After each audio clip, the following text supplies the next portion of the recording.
No dia 8 de dezembro de 1980, por volta das 10h50 da noite, John Lennon, vocalista da maior banda do mundo, e sua esposa Yoko Ono retornavam ao seu apartamento no edifício Dakota, em Nova York.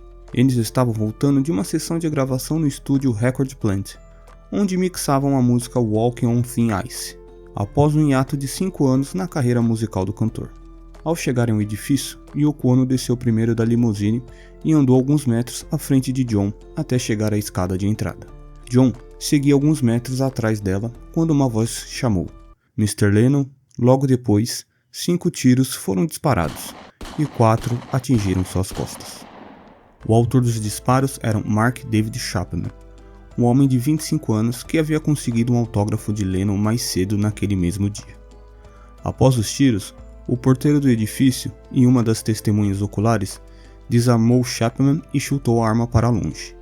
Quando perguntado se ele sabia o que tinha feito, Chapman respondeu ao porteiro calmamente: "Sim, eu atirei em John Lennon." Ele não tentou fugir e aguardou a chegada da polícia no local do crime, lendo o livro O Apanhador no Campo de Centeio. No entanto, mesmo após mais de 40 anos desse crime, muitos acreditam que Mark Chapman não havia agido sozinho.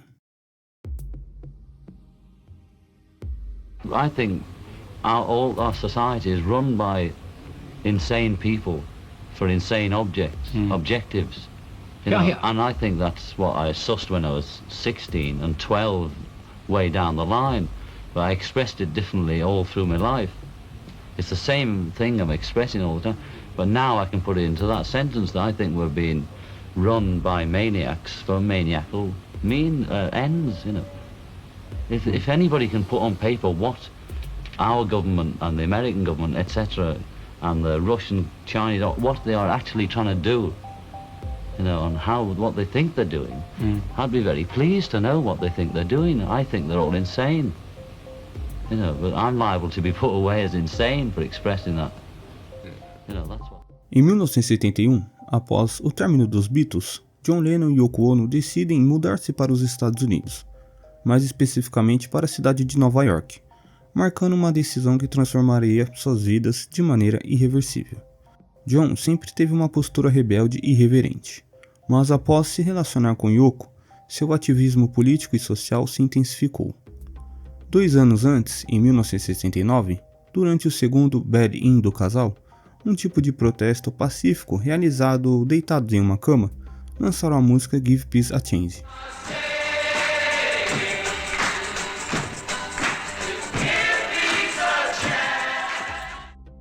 Uma expressão de protesto contra a guerra do Vietnã.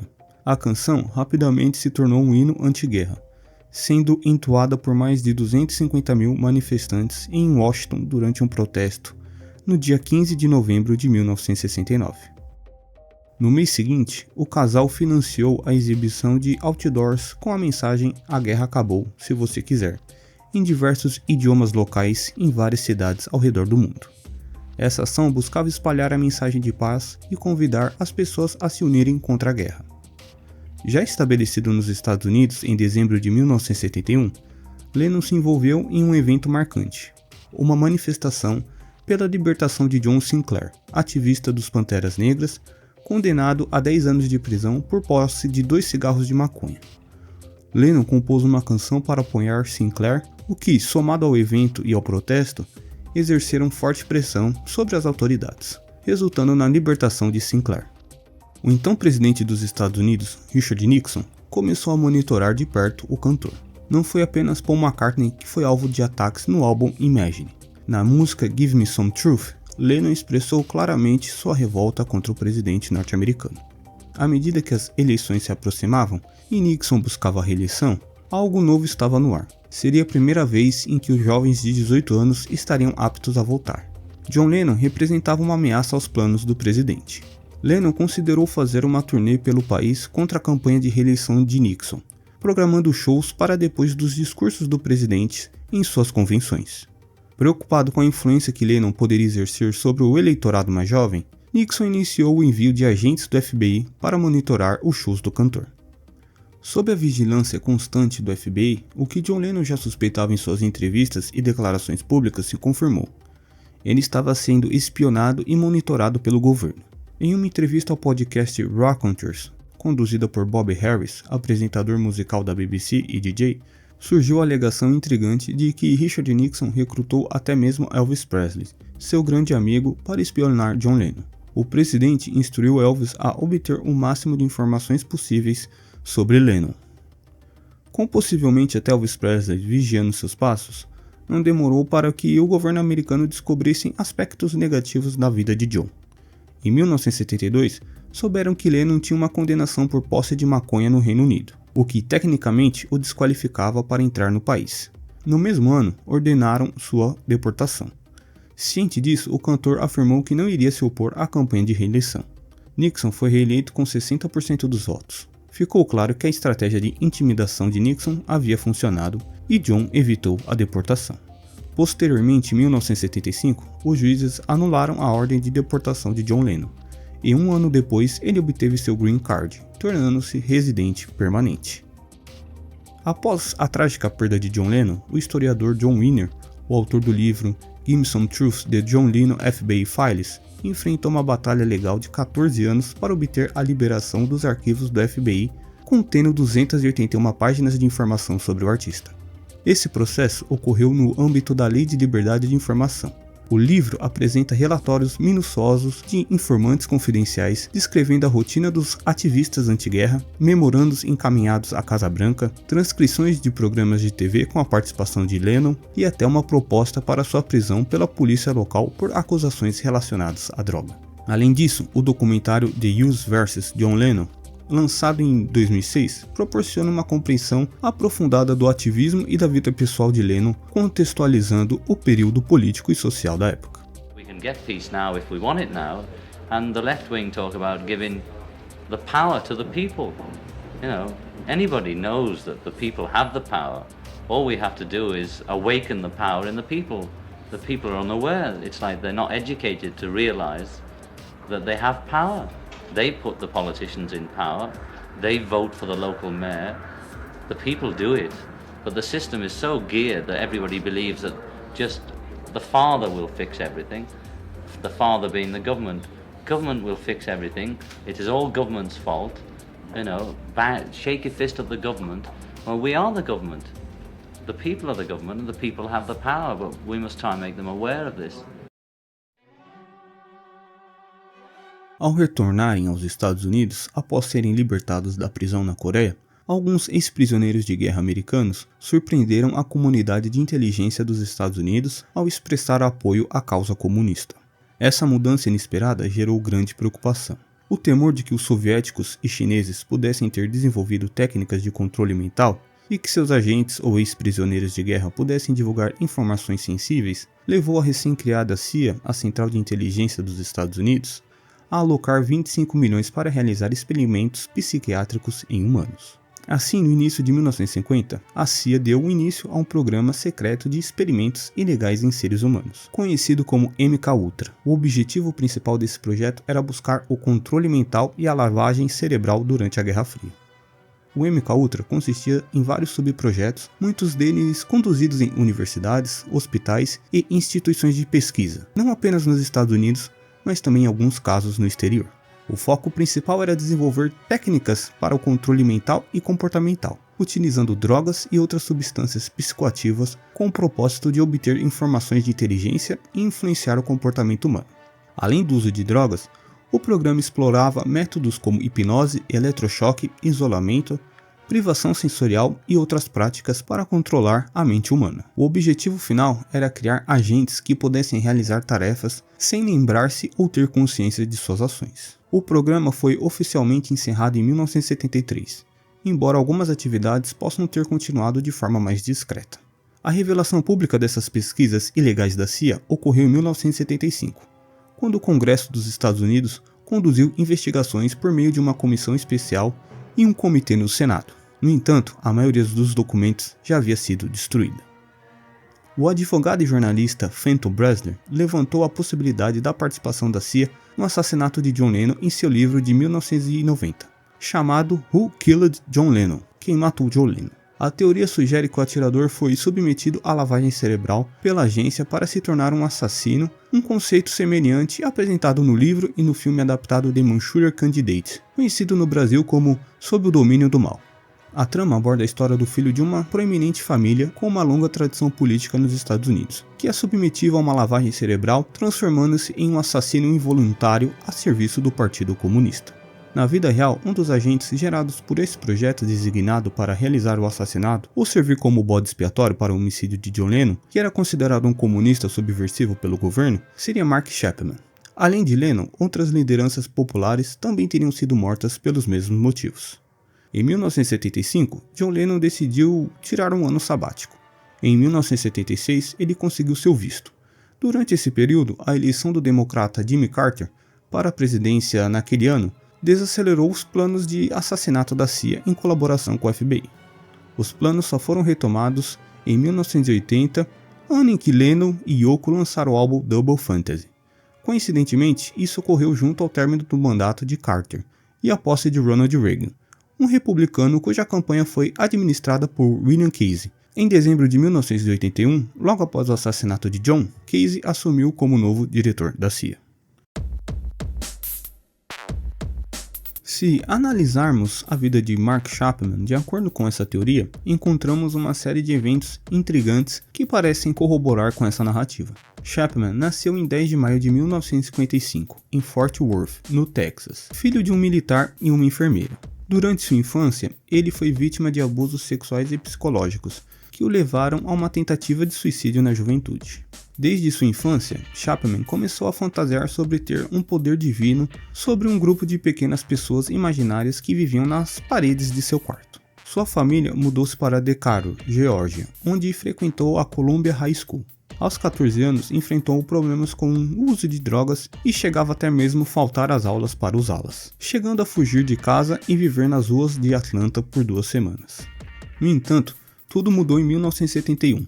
Quando tinha 16 anos, ao descobrir a religião e converter-se ao presbiterianismo, um momento que ele descreveu como um segundo nascimento. E é aqui que a conspiração ganha força, devido às atividades que marcaram sua vida. Chapman começou a trabalhar como conselheiro em um acampamento de verão na Associação Cristã de Moços, mais conhecida como IMCA, uma organização que opera em mais de 120 países. Sua dedicação levou a ser promovido a diretor assistente após receber o prêmio de conselheiro extraordinário. Todos que trabalhavam com Mark na época o consideravam um excelente profissional.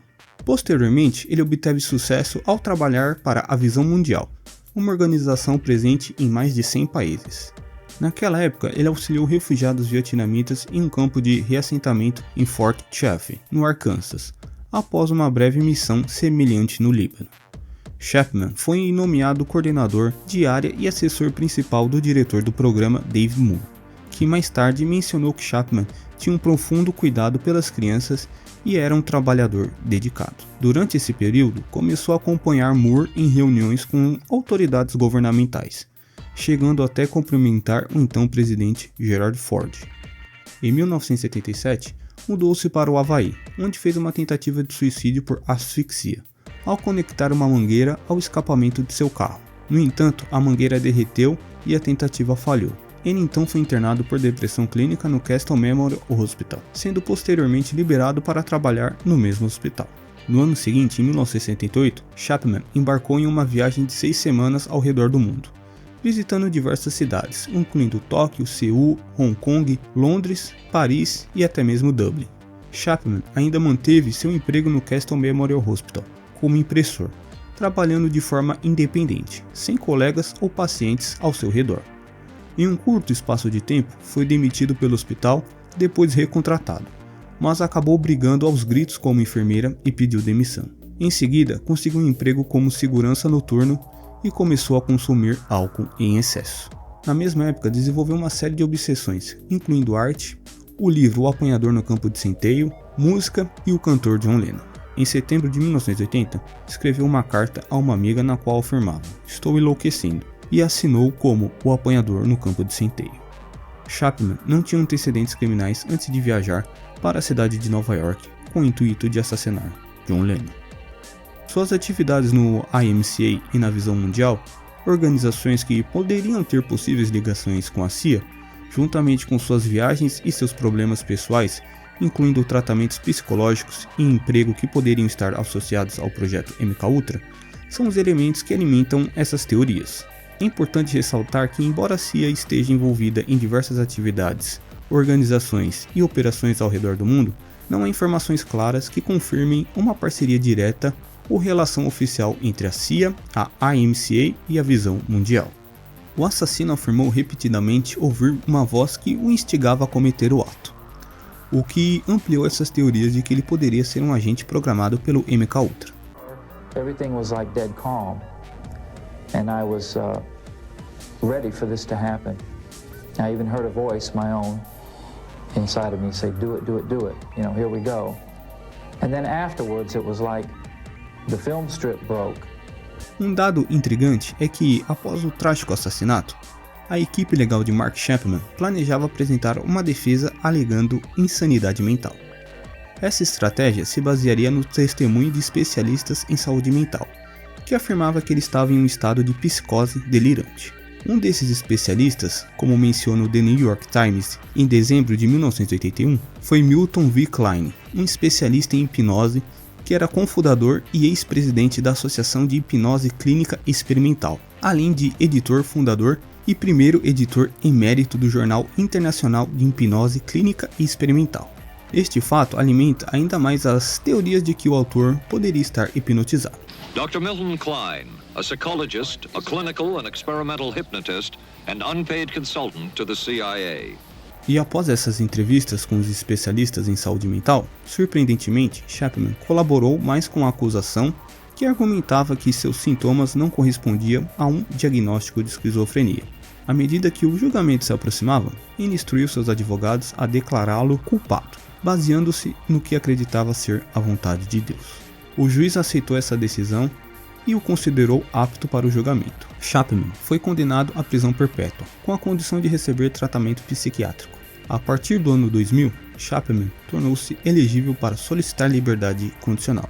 No entanto, todos os pedidos foram negados 12 vezes. Quando a polícia chegou ao local do assassinato de John Lennon, depararam-se com Mark Chapman em um estado alterado. Ele estava imerso na leitura do clássico norte-americano O Apanhador no Campo de Seteio, de J.G. Salinger. O livro, bem resumidamente, narra a história de Holden Caulfield, um jovem sensível e desiludido lutando com a sensação de alienação e a perda de seu irmão. Após ser expulso da escola, ele decide fugir em vez de enfrentar seus pais. Teorias sugerem que o livro poderia servir como gatilho para indivíduos previamente programados para cometer assassinatos. Acredita-se que a missão ficaria adormecida na mente até que a pessoa lesse a obra. Essa conjectura ganhou força quando edições do livro foram encontradas nos pertences de John Hinckley Jr., o qual tentou assassinar o presidente Ronald Reagan em 1981, e Robert John Bardo, responsável pelo assassinato da atriz Rebecca Schaeffer em 1989. A principal testemunha do crime e o acusador de Mark Chapman como assassino era o porteiro José Perdomo, cujo nome foi possivelmente mencionado pela primeira vez através do jornalista Jim Gaines em 2 de março de 1987, na revista People, na matéria chamada In the Shadows a Killer Waited, nas sombras um assassino esperava. Segundo o jornalista, quando o fotógrafo Paul Goresh partiu, Chapman ficou apenas com o porteiro noturno do Dakota, José Perdomo, como companhia. Perdomo era um exilado cubano anti-Fidel Castro e naquela noite discutiram sobre a invasão da Baía dos Porcos e o assassinato de John F. Kennedy. Outra fonte, o jornal Clarín, o jornal de maior circulação da Argentina, relata que José Sangenes Perdomo foi policial de Fulgêncio Batista e fugiu da ilha com a chegada dos revolucionários ao poder.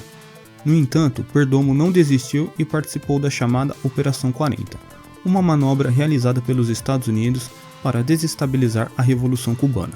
Ele também entregou a Brigada 2506, que invadiu a Baía dos Porcos em abril de 1961, e depois foi um dos protagonistas da Operação Mangusta, ações encobertas dos Estados Unidos para ocupar Cuba após a fracassada invasão da Baía dos Porcos.